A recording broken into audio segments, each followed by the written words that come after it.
I was going to move us to sort of finishing and sharpening. Yeah. And Okay. I was at the Boy Scout meeting last night. They were teaching the kids how to sharpen. And when they taught me how to sharpen, it was clear that they didn't know what they were talking about. And so you really have two different functions from an engineering standpoint in sharpening, and people who teach sharpening don't make the differentiation between them. So one thing is I want to shape what that end V notch looks like if it's a V notch. And then once I shape that, then I want to make it sharp, which may take a different angle and a different sort of sharpening technique.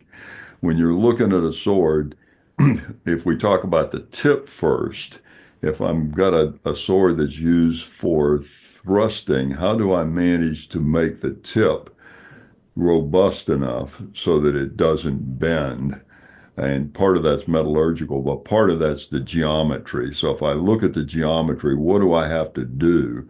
And then if I look at the metallurgy, from a metallurgical standpoint, I probably want it to be like any of the throwing things I do, something that is not going to shatter if I hit something hard. Well, I think on a macroscopic scale, the ideal point is similar to the ideal edge. It's one that we would talk about a lot. It's called the Appleseed edge, where you start with a relatively obtuse section for a tiniest little bit, and then you come back like a elongated Gothic arch, such that behind that tip is some extra steel that bolsters it and stops it from bending.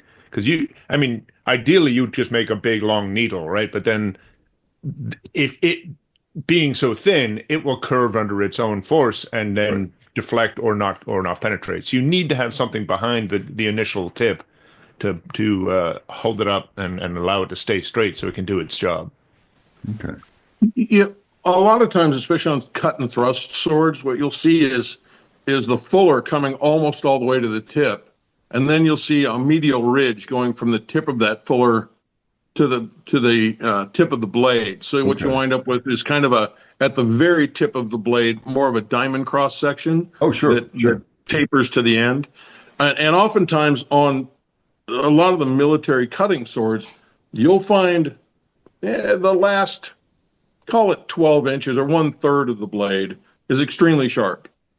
Beyond that, the blade starts to get less and less sharp as that super acute edge opens up. And Yeah. the reason for that is this is where you're attacking. Back here is where you're defending.